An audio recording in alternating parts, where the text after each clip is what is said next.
আমি সচরাচর বাংলাতেই কাজ করেছি। এই প্রথম আমি বাংলা ভাষার বাইরে এতটা লম্বা লম্বা ইংলিশ, হিন্দি, উর্দু ডায়লগে কাজ করলাম। বলিউডে আমার প্রথম প্রজেক্ট জ্যাজ সিটি রিলিজ করেছে হচ্ছে 19শে মার্চ। সোনি লিভের মতো একটা প্ল্যাটফর্মে এটা 1-2-এ ট্রেন্ডিংয়ে ছিল শুরুতে, এটা এখনও ট্রেন্ডিংয়ে আছে। নিঃসন্দেহে বলা যায় যে দারুণ সাড়া পাচ্ছি। দেশে এবং দেশের বাইরে থেকে, ইন্ডিয়া থেকে অনেকেই, মুম্বাই থেকেও ব্যক্তিগত পর্যায়ে অনেকে ফোন করে সাধুবাদ দিচ্ছে, ভালো বলছে। এটা একটা দারুণ বলবো অনুভূতি। জ্যাজ সিটি মুক্তির পর থেকে আসলে ভারতীয় শীর্ষ গণমাধ্যম যারা আছে তারা, সেটা হলিউড রিপোর্টার্স হোক বা টাইমস অফ ইন্ডিয়া হোক, তারা অত্যন্ত সুন্দরভাবে আমার কাজ নিয়ে লিখছে। কেউ কেউ আউটস্ট্যান্ডিং পারফর্মার লিখছে, কেউ কেউ শক্তিশালী অভিনেতা লিখছে।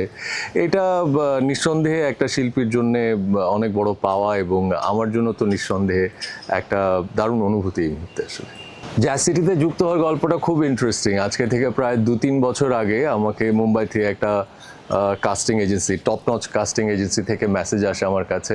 আমি তো দেখে ভড়কে গেলাম যে কী ব্যাপার, আমি তো তাদের চিনি না বেসিক্যালি, বা তাদের কাছে আমার কোনো প্রোফাইল শোরিল দেওয়া ছিল না, কোত্থেকে পেয়েছে আমি জানি না। সেখান থেকে অডিশন দেওয়া শুরু, এবং আমাকে বলতে হবে আমাদের দেশে আমি কখনো অডিশন টেপ রেকর্ড করিনি।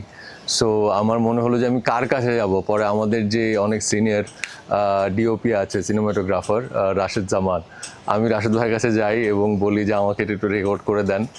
সেই রেকর্ডেড ভিডিও থেকে শুরু, তারপরে প্রায় 1.5-2 বছর ধরে অসংখ্য ভিডিও টেপ আমাকে পাঠাতে হয়েছে অডিশনের।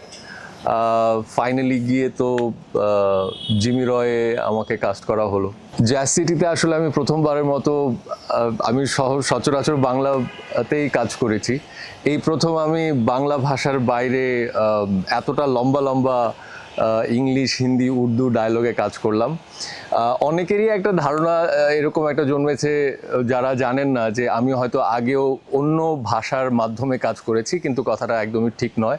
এই প্রথম আমি অন্য ভাষাতে পারফর্ম করলাম, এবং আমার জন্য কোচ অ্যাসাইন করা ছিল হিন্দির জন্য, উর্দুর জন্য। সো নিঃসন্দেহে ক্রেডিটটা কোচদের, ডিরেক্টোরিয়াল টিম সবার সাহায্যে হয়তোবা উতরে গেছি। কিন্তু এক্সপিরিয়েন্স বলতে গেলে অ্যামেজিং এক্সপিরিয়েন্স, কারণ সারা জীবন তো বাংলাতেই অভিনয় করেছি সবসময়। অন্য ভাষায় একজন শিল্পী যখন অভিনয় করতে পারে, তখন সে অনেক নতুনভাবে তাকে আবিষ্কার করে। আমি বলবো আমাকে নতুনভাবে আবিষ্কার করেছে আমি জ্যাজ সিটিতে। আসলে আজকের ডেটে আমিও কিন্তু একজন অডিয়েন্সই। আমি পেশায় অভিনয় শিল্পী হলেও আমিও একজন দর্শক। আজকের দিনে দর্শকদের জায়গা থেকে পুরো পৃথিবীটায় এক হয়ে গেছে। আসলে কোনো দর্শকের জায়গা থেকে কোনো বর্ডার আছে বলে আমার মনে হয় না। আমরা এখান থেকে বসে আমরা অসংখ্য দেশের কাজ দেখছি পুরো পৃথিবীতেই। সো জ্যাজ সিটি সোনি লিভে স্ট্রিম করছে। যারা আমার দেশে, বাংলাদেশে যারা আমার দর্শক আছেন, তারা দেখলে খুব খুশি হব। তাদের ভালো লাগা মন্দ লাগা সেটা সোশ্যাল নেটওয়ার্কে আমাকে জানাবেন, তাহলে আরও অনুপ্রাণিত হব।